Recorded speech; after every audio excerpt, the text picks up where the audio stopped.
The events unfold in the future, when the sun has begun to rapidly expand in size and has used up 90% of its resources. Wildfires and cataclysms start occurring all over the world, and soon some cities simply cease to exist. Earth has just 100 years left before the sun completely engulfs the planet, and then the entire solar system. All countries are forced to unite into a single world government in order to save humanity and move Earth out of the solar system. Astronaut Liu Peiyan is called to serve on a space navigation platform, intended to become a beacon for our planet on its dangerous journey through the galaxy. He spends his last day on Earth with his 4-year-old son Liu Qi and father-in-law Han. They look at the night sky through a telescope, seeing Jupiter. Liu Peiyan tells his young son that as soon as he can see Jupiter without a telescope, that's when his father will return home. Until then, he will be in the sky, turning into a star to watch over Liu Qi. 17 years pass from that moment. During this time, all world resources were mobilized for the Wandering Earth project. As part of this project, more than 10,000 giant powerful engines were built on the planet's surface. They pushed the Earth out of the solar system towards the Alpha Centauri star system. Half of the planet's population, selected through a random lottery, was evacuated to special underground cities located deep beneath the engines. The remaining billions of people on the surface were forced to face the terrifying consequences of natural disasters.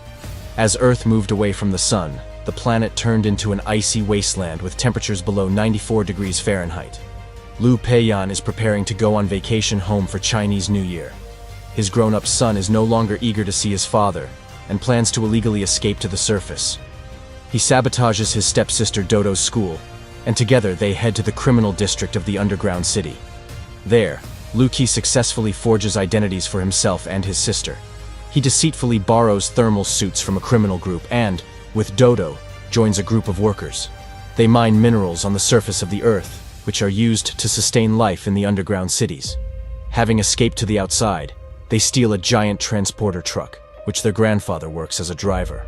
Liu Qi encounters the innovative control system of this vehicle for the first time, and during the trip, he crashes into each of the passing trucks. Meanwhile, Liu Peiyan spends his last day on the space platform, anticipating a long-awaited reunion with his family. Astronaut Makarov offers his colleague a drink of vodka to celebrate his retirement. After Liu Peiyan refuses, Makarov secretly hides the bottle of alcohol in Liu Peiyan's spacesuit. On this day, Earth reaches the orbit of Jupiter, whose gravitational field should give the necessary acceleration on the way to Alpha Centauri. Liu Peiyan is seized by a bad premonition, which soon finds confirmation. An artificial intelligence named Moss, managing the space navigation platform, detects a powerful gravitational surge from Jupiter. Due to it, Earth becomes trapped in the gravitational field of the giant planet and begins its irreversible fall towards its surface. Liu Qi and Dodo are arrested at the nearest checkpoint and put in jail. There, the young people meet another prisoner, the unlucky guy Tim. Learning about his grandchildren's antics, Grandfather Han arrives at the police station. He tries to bribe a guard, for which he is put in a cell next to the children. As the planet approaches Jupiter's orbit, a surge in gravitational force causes a monstrous earthquake on Earth. Most of the Earth engines fail, and the underground cities are buried under debris. The guard is forced to release the prisoners so they can evacuate. Liu Qi saves Tim, stuck in the next cell, and they all jump into Grandfather Han's truck. The old man uses all his driving skills to safely reach the underground city during the earthquake. Liu Peiyan contacts his father-in-law through an emergency communication channel. Before leaving, the astronaut gave the old man a special token, which allows him to directly connect to the space station. Liu Peiyan learns that his son is on the surface with his grandfather, and asks Moss to plot a route to the nearest evacuation point for them. At that moment, Han's truck is stopped by the military and requisitioned for an emergency mission under the command of Captain Wan Lei. Obeying the order, the team must deliver a new core to Hangzhou to restart the Earth engine. Passing through the frozen ruins, the mission participants sadly remember the past, when life was bustling in the multi-million city. Back then, people did not think about the sun, and were only concerned with money and entertainment. An alarm is announced on the space station, and all astronauts are ordered to lie in hibernation capsules to reduce energy consumption on the platform. Before plunging into deep sleep, Liu Peiyan asks Moss to report the location of his son. Learning that his family is involved in a rescue operation in Shanghai, he contacts Captain Wan Lei and insists that he drop off civilians at the nearest underground city. Wanlei refuses Liu Peiyan's request because the successful completion of the mission requires the driving skills of Han. Liu Qi also refuses to leave the transporter and contemptuously tells his father that he has no right to make decisions for him. 17 years ago, he made a decision that led to the death of Liu Qi's mother. At that time, the woman was seriously ill and could not move to the underground city with her son. In a desperate situation, Liu Peiyan decided to disconnect his wife from life support so that Han could become the guardian of his grandson and they could get a pass to the underground city. Although it was the only reasonable way out, Liu Qi could never forgive his father. Due to the intensifying gravitational surge from Jupiter, there is significant movement of tectonic plates, leading to the loss of communication with Earth. Wanlei's rescue squad has to bravely maneuver between collapses, but the transporter's glass cracks from strong impacts. Amidst a new shockwave, a severe rockfall starts, completely blocking the truck's path to the damaged engine. Moss initiates evacuation scenarios for the space platform and forcibly puts Liu Peiyan to sleep. Meanwhile, Wanlei's team is left without transport and communication with other members of the rescue mission. The captain decides to deliver the launch core manually and sends up a signal rocket so they can be found by others. The team infiltrates the Shanghai Tower to use the elevator shaft to ascend to the upper floors. From there, they plan to head to Hangzhou, where the Earth engine is located. Attaching the core to a rope, the team members climb it to the top. Due to his age, Grandfather Han struggles with this ascent, slowing down the entire team. United, the rescuers exert titanic efforts to pull the core to the surface. But due to fatigue, they accidentally let go of the rope on which the old man is still hanging.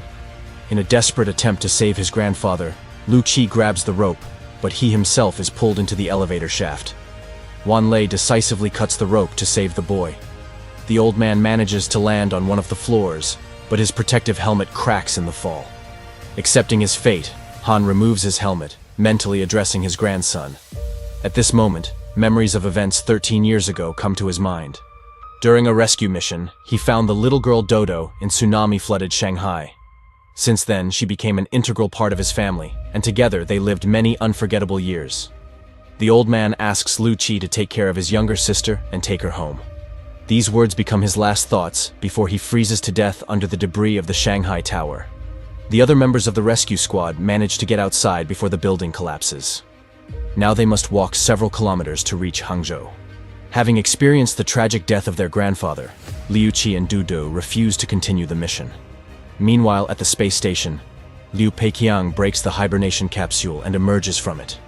He also awakens his partner Makarov from suspended animation and informs him of the situation on Earth. Together, they venture into open space to reach the command center and find out why Moss stopped supporting Earth, leaving the planet defenseless against an inevitable collision with Jupiter. Liu Qi, Dudu, and Tim separate from the rescue squad and come across a crashed airplane which had crashed during the decrease in atmospheric pressure. Inside, they find the sole surviving crew member, Engineer Li. Among the wreckage, they discover an intact transporter with another core on board. Li asks the trio to help him complete the mission, deliver the core to the equator to restart one of the most important and powerful engines. The squad, led by Wanlei, reaches Hangzhou, but it's already too late. The underground city is destroyed due to the intrusion of magma, and 350,000 people remain buried underground forever. Wanlei is determined to continue the mission, but his team is exhausted, and several squad members froze along the way. In desperation, one of the female soldiers shoots the launch core to stop the operation and prevent the deaths of other comrades. At this moment, the transporter driven by Liu Qi collides with the rescue squad. Despite his animosity towards Wanlei, he informs him about the intact core on board and offers to join the mission to the equator. The new team consists of 4 soldiers, 2 engineers, and 3 teenagers, who shoulder the daunting task of saving humanity. As the astronauts exit into open space, Moss activates the space station's security system, creating barriers to the command center. Makarov sacrifices himself to help his partner reach the goal. Liu Peiqiang enters the control room and attempts to stop the evacuation of the navigation platform, but faces the disobedience of the artificial intelligence. Liu Qi's team reaches the city of Sulawesi and, with the help of the launch core, restarts the engine. Members of the rescue squads also report the successful launch of other engines around the planet. However, the combined thrust of the engines is no longer able to change the trajectory as Earth approaches the Roche limit of Jupiter.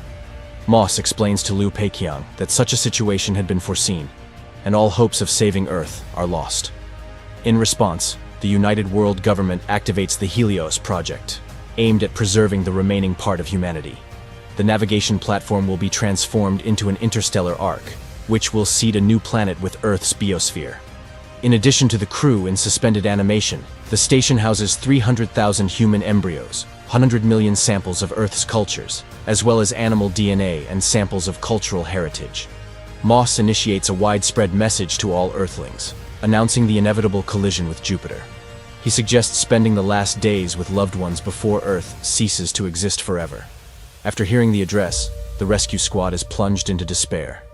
All their efforts and sacrifices were in vain. Liu Qi looks at Jupiter, remembering his father's words before he went on the mission. Suddenly, he has an epiphany. The largest planet in the solar system is 90% hydrogen. He turns to the team and suggests igniting Jupiter, whose hydrogen atmosphere has mixed with Earth's oxygen-rich atmosphere, under the influence of a powerful gravitational force. The shockwave from the explosion will push Earth away from Jupiter and return it to its planned route to Alpha Centauri. Although the idea seems insane to the team, they decide to risk it rather than meekly await inevitable doom. Engineer Lee develops a plan to ignite Jupiter, which is currently 70,000 kilometers from Earth.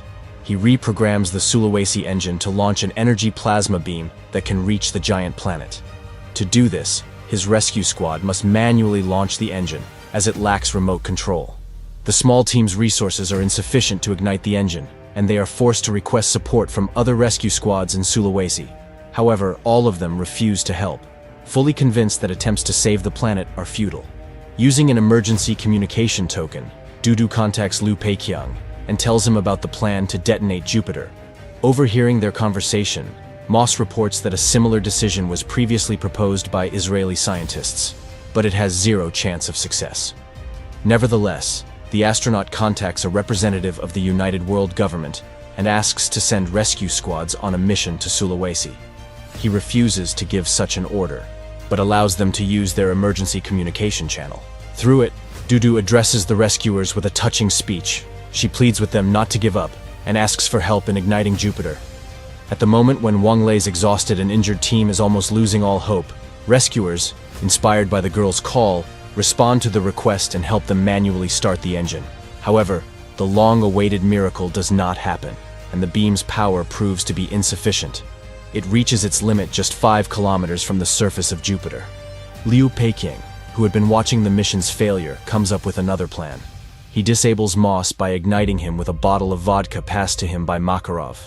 Gaining full control over the station, the astronaut directs the platform with 300,000 tons of fuel on board towards Jupiter, intending to use it to ignite the planet and complete the mission.